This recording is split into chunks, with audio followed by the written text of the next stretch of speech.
تو اب کس طرح وہ کیا جائے کہ کون صحیح ہے کون غلط ہے؟ وہ تو سارے وہ بھی اٹھا کے لائے اچھا تھے. وہ کون سی کتابیں لائے تھے؟ کافی کتابیں تھیں جس طرح یہ ہماری پڑھی ہوئی ہیں، فضائل اعمال ہے اور جو اسی قسم کی کتابیں لائے تھے جو عرف الجادی ہے، یہ کنز الحقائق ہے، یہی اس قسم کی کتابیں وہ آپ کے اس ہمارے علماء بھی کتابیں لائے تھے. جی. جب ہم نے یہ کہہ دیا کہ ہم اللہ اور اس کے رسول کی بات کے علاوہ کسی کی بات مانتے ہی نہیں، ٹھیک ہو گیا، جس کی بات قرآن حدیث سے ٹکرا گئی ہم مانتے ہی نہیں. اگر کسی نے لکھا غلط لکھا. جب آپ خود اپنے اچھا کچھ چیزیں ایسی کہ وہ انہوں نے کہا کہ آپ حدیث سے ثابت، انہوں نے کہا تھا کہ ہم کروائیں گے جو آپ کرتے ہیں. کیا ثابت؟ مثلا کوئی مثلا پہلے یہ کہ آپ تراویح 20 پوری پڑھتے ہیں آپ لوگ. دوسرا یہ کہ وطر میں جو ہاتھ اٹھا کے دعا مانگنی ہے وہ حدیث سے ثابت ہے. ہم کرتے، ہم سب کچھ کرتے ہیں. مسئلہ اصل میں یہ ہے کہ آپ اگر سمجھنا چاہتے ہیں تو آپ مسائل میں بھی پڑھے ہی نا. بنیاد کیا ہے؟ عقیدہ. جس آدمی کا عقیدہ کفریہ شرکیہ ہو اسے نماز پڑھنے کا فائدہ ہے؟ کوئی فائدہ نہیں نا. کوئی بھی عمل کرنے کا اسے فائدہ نہیں. ان کو یہ کہو کہ تم ثابت یہ کرو کہ اہل حدیثوں کے عقائد کفریہ شرکیہ ہیں. بہرحال میں اس کا فائنل بہتر یہی ہے کہ اس پروگرام کو دوبارہ ٹائی اپ کیا جائے. 10 بندے صرف آپ کے بیٹھیں، 10 ان کے بیٹھ جائیں. جنہوں نے بولنا ہے وہ بولیں، آپس میں مناظرہ بات کرنی ہے، اس کو کلیئر. کون کرے گا؟ میں اپنے ان کو کہوں گا کہ میں تو وہیں تھا آخری ٹائم تک، میں نے ان کی بات سنی، مجھے تسلی ہوئی، کوئی مسئلہ نہیں ہے. لیکن بہتر یہ ہے کہ اگر زیادہ بھی بیٹھنا چاہتے ہیں آپ وہ کریں اور کوئی اس کا کلیئر کریں، وہ اپنا بولیں، آپ اپنا موقف ساتھ. اچھا فرض کریں آپ کی بات پر وہ تیار نہیں ہوتے، نہیں آتے، پھر کیا ہوگا؟ پھر وہ غلط ہوں گے. تو غلط ہوں گے. صحیح ہے. ہم آپ کو اجازت دیتے ہیں، ٹھیک ہو پوری اجازت دیتے ہیں. ٹھیک ہوگی. آپ جائیں 10 آدمیوں کی بات ان سے طے کریں. ٹھیک ہوگی. کہ 10 آدمی ہم آپس میں بیٹھ کر گفتگو کریں گے، چاہے وہ 10 علماء لے آئیں چاہے وہ عام آدمی لے آئیں. لیکن اس میں یہ ہے کہ کچھ جس پہ وہ بات کرنا چاہیں آپ کریں گے، جس پر بات نہیں. ہم پہلے عقیدے پر بات کریں گے. جیسے آپ نے پہلے یہ بات کہی کہ عمل کا کوئی فائدہ نہیں اس وقت تک جب تک کہ عقیدہ صحیح نہ ہو. ہمارا یہ دعویٰ ہے جس کو ہم ثابت کریں گے. اگر نہ ثابت کر سکے تو ٹھیک ہے، وہ کہہ دیں جی عقیدہ تو ہمارا صحیح ہے دونوں لوگوں کا. ٹھیک ہے. اگر یہ عقیدے پر پہلے بات ہوگی ہماری، سب سے پہلے اپنا وہ مواحد ہونا، چلیں ہم آپ کو ایک اور چھوٹ دیتے ہیں. ان کو یہ کہیں کہ اپنے آپ کا مسلمان ہونا امام ابو حنیفہ سے ہی ثابت کرتے ہیں. قرآن حدیث تو دور کی بات ہے، لکھ کے دیں. ہم عقیدے پر گفتگو کریں گے سب سے پہلے. ہمارا یہ دعویٰ ہے کہ ہم ثابت کریں گے کہ علماء دیوبند کے عقائد کفریہ شرکیہ ہیں. اور اگر اس کے مقابلے میں وہ ثابت کرنا چاہیں کہ علماء اہل حدیث کے عقائد کفریہ شرکیہ ہیں، بڑے مزے سے بیان کریں. اچھا دوسرا یہ کہ مجھے 5-6 سال سے زیادہ عرصہ ہو گیا میں ان کے ساتھ اٹھ بیٹھ رہا ہوں، مجھے آج تک ان میں کوئی ایسی بات نظر نہیں آئی کہ قبروں پہ جا کے یہ قبروں سے مانگتے ہوں. بالکل کلیئر. وہ میں آپ کو فرق بتلا دیتا ہوں. بریلویوں اور دیوبندیوں میں فرق یہ ہے کہ دیوبندیوں کے گٹر کا ڈھکنا بند ہے اور بریلویوں کے گٹر کا ڈھکنا کھلا ہوا ہے. بریلوی قبر پر جا کر جھکے گا بھی، مانگے گا بھی، لیکن دیوبندیوں میں جو عقائد کفریہ شرکیہ ملیں گے ان کی کتابوں میں ملیں گے. کیسے؟ جیسے امداد اللہ مہاجر مکی نے کہا کہ آستانہ آپ کا ہو، یہ کتاب ان کی ہے ہماری. ٹھیک ہے. آستانہ آپ کا ہو اور جبین امداد اللہ مہاجر مکی کی ہو. یہ نبی کے دروازے پر جھکنا، اپنی جبین جھکانا، اللہ کے علاوہ کسی کے سامنے سجدہ کرنا جائز ہے؟ نہیں جائز ہے. بالکل. یہ لکھا نا انہوں نے یہ لکھا کہ ہو کہتے کہتے خود اللہ بن جائے. یہ جو آپ نے آج تک آپ نے یہ فضائل صدقات میں یہ بات دیکھی زکریا صاحب کی کہ زکریا صاحب یہ کہتے ہوں کہ اللہ میں وہی کچھ ہوں جو کچھ تو ہے، میں تیرا ہی ذل، تیرا ہی وجود، میں اور تو خود شرک در شرک ہیں. یہ کتاب ہم نے چھاپی یا انہوں نے چھاپی؟ ان کو یہ کہیں کہ اپنی کتابیں اٹھا لائیں، ہم ان میں سے نکال کر دکھا دیتے ہیں.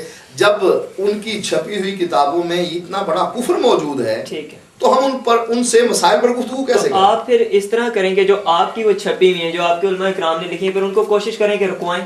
ہم تو یہ کس نے چھاپی؟ ہماری کتاب ہے، چھاپی کس نے؟ اہل سنت، جمعیت اہل سنت نے. صحیح ہو گیا. دیوبندیوں نے. اس کا معنی یہ ہوا کہ ہم کتابیں نہیں چھاپتے، وہ چھاپتے ہیں. صحیح. ہم نے ان کتابوں کو، امیر اقاڑی صاحب کیا کہہ رہے ہیں کہ غیر مقلدین نے ان کتابوں کو رد کر دیا ہے. اچھا دوسرا یہ ایک منٹ بات پوری شاید. صحابہ کرام کی شان میں سننے میں آیا کہ آپ کے ساتھیوں سے کہ ہم لوگ گستاخ ہیں. میں نے آج تک کوئی ایسی بات نہیں دیکھی. آپ نے دیکھی نہیں نا؟ نہیں. میں آپ کو دکھا دیتا ہوں. نہیں ہے ہی نہیں کبھی. اگر دکھا دی تو پھر ابھی کھاتے ہیں. ہمارے کتنے علماء کرام شہید ہوئے آدم طارق آپ کے اس میں صحیح ہے. ٹھیک ہے شیعہ کے کفر کو للکارا ہوا ہے حالانکہ کوئی ایسی جماعت نہیں جو اس ٹائم اس قسم کی مذہبی جنگ لڑ رہی ہو سوائے سپاہ صحابہ یا لشکر جنگی. ٹھیک ہے اب بھی میں گستاخی ایک بتاتا ہوں. امین اکاڑوی صاحب نے ایک کتاب لکھی ہے تجلیات صفدر, اس میں انہوں نے ایک حوالہ دیا ہے کہ ایک گدھا اور کتیا نبی اکرم صلی اللہ علیہ وسلم اور صحابہ نماز پڑھ رہے ہیں, ایک گدھی اور ایک کتیا آگے صف کے آگے کھیل رہی ہیں اور اللہ کے نبی اور صحابہ کی نگاہیں گدھی کی شرمگاہوں پر پڑ رہی ہیں. یہ گستاخی ہے کہ نہیں؟ اور یہ مسئلہ کیا ثابت کرنا ہے؟ ان کی فقہ میں ایک مسئلہ موجود ہے, کہتے ہیں کہ اگر عورت کی شرمگاہ شہوت سے دیکھا جائے تو نماز نہیں ٹوٹتی ہے, لیکن قرآن دیکھنے سے نماز ٹوٹ جاتی ہے. لو نظر المصلی الی المصحف وقرأ منہ بطلت صلاۃ, اگر نمازی قرآن کو دیکھ کر پڑھ لے, اس کی نگاہ قرآن پر پڑ جائے اور وہ قرآن کو دیکھ کر پڑھ لے, کہتے ہیں اس کی نماز باطل ہو جاتی ہے. لا الی فرج امرأۃ بشہوۃ, لیکن عورت کی شرمگاہ کو شہوت سے دیکھنے پر نماز باطل نہیں ہوتی. اب اس کا انہوں نے جواب کیا دیا ہے, کہا دیکھا اللہ کے نبی بھی تو گدھی کی شرمگاہ کو دیکھ رہے تھے, ان کی نماز باطل ہو گئی, صحابہ بھی تو گدھی کی شرمگاہ کو دیکھ رہے تھے. یہ گستاخی ہے کہ نہیں؟ اور گستاخی میں بتلاتا ہوں. حضرت انس اور حضرت ابو ہریرہ کے بارے میں کہتے ہیں کہ یہ لوگ غیر فقیہ تھے. تمہارے امام تو فقیہ بن گئے سب کے سب, اور یہ غیر فقیہ تھے, ان کو دین کی کوئی سمجھ بوجھ نہیں تھی. کہتے ہیں کہ اگر یہ نبی کی حدیث بھی بیان کریں تب بھی ان کی حدیث کو چھوڑ دو, نہ مانو. یہ گستاخی ہے کہ نہیں؟ بس ٹھیک ہے حضرت, اس کا انشاءاللہ کوشش کرتے ہیں کہ یہ دوبارہ ٹائی اپ ہو اور وہاں مزید بالکل. اگر وہ ٹائی اپ کے لیے تیار نہ ہو تو آپ کا ہمارے ساتھ یہ وعدہ ہو کہ جیسے آپ نے کہا کہ وہ میں اعلان کروں گا, اگر وہ غلط ہیں آپ رک سکیں اور آپ ہمارے ساتھ ٹھیک ہوگی. بہت شکریہ. محفل سنی ہے, دونوں طرف صورتحال دیکھی ہے, اس کے بارے میں آپ کیا تبصرہ کرتے ہیں؟ کیا ہم یہ تبصرہ کرتے ہیں کہ یار حدیث حق پر ہے, باقی جو بندی لوگ ہیں وہ سب بھاگ گیا, وہ میدان میں نہیں آیا, بارہ سے نعرہ بازی کی اور چلا گیا, باقی میدان چھوڑ گیا. شور شرابہ ڈال دیا, نہ حدیث سنا ہے اس نے, نہ قرآن سنا ہے, وہی منافقوں والا بات کیا اور بس شور شرابہ ڈال کے چلا گیا, باقی. تو کس طرح سوال کر پہلے ان سے السلام علیکم, کیا حال ہے؟ چلیے گا. آپ نے دیکھا ادھر کہ آج چند مسائل کے اوپر ڈسکس ہونی تھی اور ہمارے ماشاءاللہ علماء کرام آئے اور ان کے بھی علماء کرام آئے, لیکن وہ باہر کھڑے نعرے لگاتے رہے. آپ اس بارے میں کیا کہتے ہیں؟ میں یہ کہتا ہوں کہ یہ مسئلے کال نہیں تھا جو انہوں نے کیا. ہاں جی, مسئلے کال یہ تھا کہ یہ لوگ آ کے ادھر بیٹھ جاتا تو جو قرآن اور حدیث سے وہ بھی دلیل پیش کرتا, ہم بھی پیش کرتا, تو کوئی مسئلہ حل ہو جاتا. لیکن انہوں نے جو کام کیا نا, یہ بچوں والا کام کیا, بار نعرے بازی شروع کیا اور ادھر سے شور شرابہ ڈال کے واپس چلا گیا. یہ مسئلے کال نہیں تھا. آپ نے یہ بھی سنا ہوگا کہ یہ نعرہ رسالت یا رسولہ وغیرہ کے بھی نعرے لگائے ہیں, حالانکہ یہ توحید کا بڑا دعویٰ کرتے ہیں. یہ بڑی اونچی اونچی آواز کے ساتھ انہوں نے نعرے لگائے ہیں اور علماء دیوبند, اور یہ ظاہر کیا, لوگوں کو تاثر یہ دیا کہ جیسے ہم جیت کے جا رہے ہیں. یہ تو بات ہے نا کہ دعویٰ اور کسی کا کرتا ہے اور کام اور طرح کرتا ہے, تو اس لیے یہ مناظرہ بھی منعقد ہوا تھا. تو یہ لوگ جب نہیں بیٹھا ہے تو پھر بات ختم ہو گئی.